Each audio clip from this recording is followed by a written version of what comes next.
My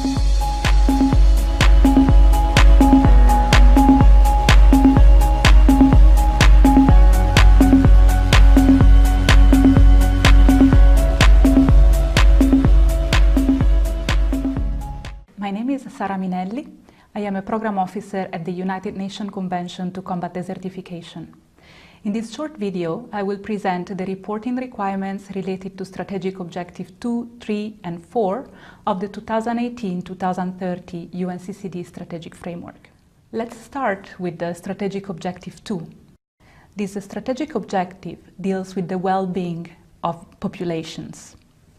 The first indicator adopted by the Conference of the Parties to report on progress towards this objective estimates the well-being of population in monetary terms. Two metrics can be used for this purpose according to country-specific circumstances. The proportion of population below the international poverty line is generally considered relevant to less developed countries, where extreme poverty is a core development challenge, whereas income inequality is a useful metric for both low-income and middle-income countries. It estimates the extent to which the distribution of income among individuals or households deviates from a perfectly equal distribution. Countries can decide which metric they would like to use for reporting, and since the reporting template will not be pre-populated for this strategic objective, countries can refer to readily available data sources. Indeed, the proportion of population living below the international poverty line is also an SDG indicator. It's number 1.1.1. Data are therefore maintained by the World Bank, but can also be accessed and downloaded directly from the SDG database. Income inequality is not an SDG indicator, but data are accessible and can be downloaded from the World Bank website directly.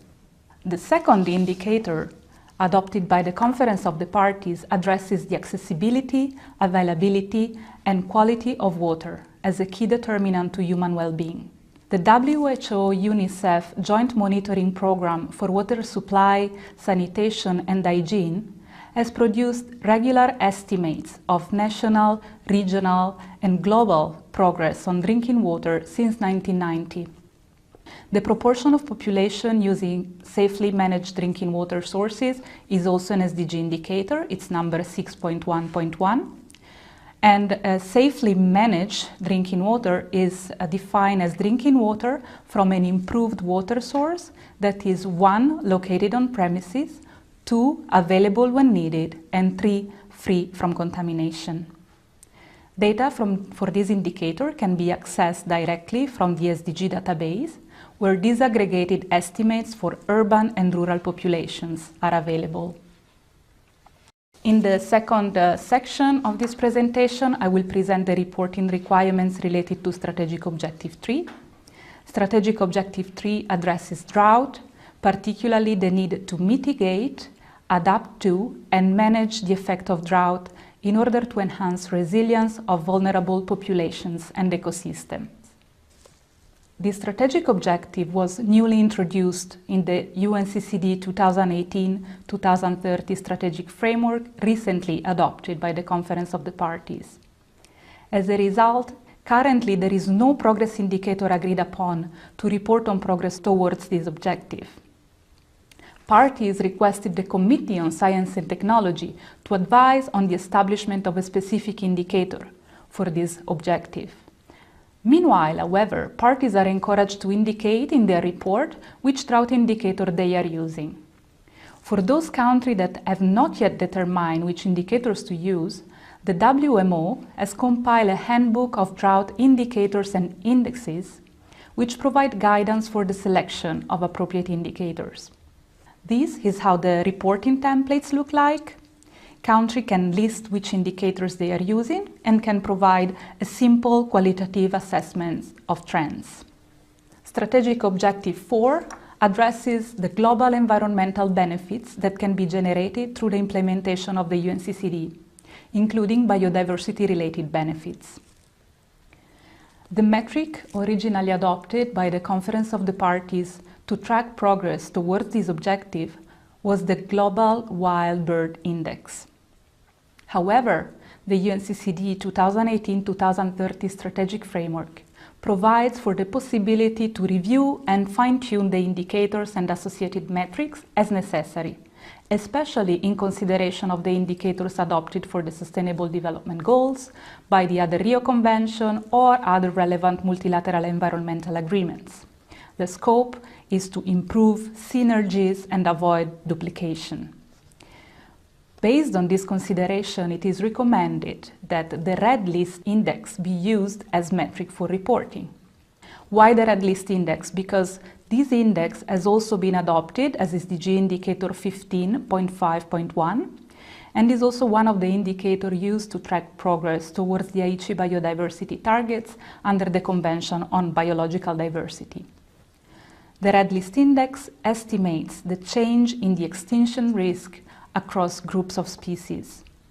Its values can range from 0 to 1, where 0 represents the maximum possible contribution to the global index, meaning all species in the region are classified as extinct. 1 represents the minimum contribution to the global index, meaning all species in the region are classified as least concern. Since this is an SDG indicator, data is readily available for download from the SDG database.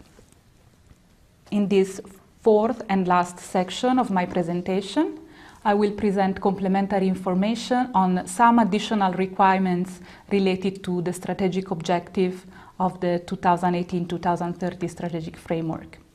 Countries are encouraged to report about any voluntary target they may have set in relation to Strategic Objective 2, 3, and 4. Indicating the expected year of achievement and the level of application, and therefore whether these are national or subnational targets. An example, for instance, of a target that could be set for a Strategic Objective 2 is a 10% decrease in the proportion of population living below the international poverty line by 2030. Countries can also provide complementary information indicating whether the targets have been adopted or officially endorsed, and if yes, by which body. Furthermore, the reporting template contains a section to report on additional indicators. Land degradation and desertification are well-known global phenomena that manifest locally in very different ways. A typical example could be salinization, which is a big issue in certain countries but is not as relevant in others. Countries, therefore, are encouraged to identify complementary indicators that address their national and subnational specificities and that can also strengthen the implementation of the common global indicators. At the national level, process indicator as well can be used to monitor action taken and thus estimate progress in implementation. Additional indicator can be both qualitative and quantitative in nature. I invite you to send us any question you may have through our help desk for UNCCD reporting that can be accessed via this link and through our prize portal.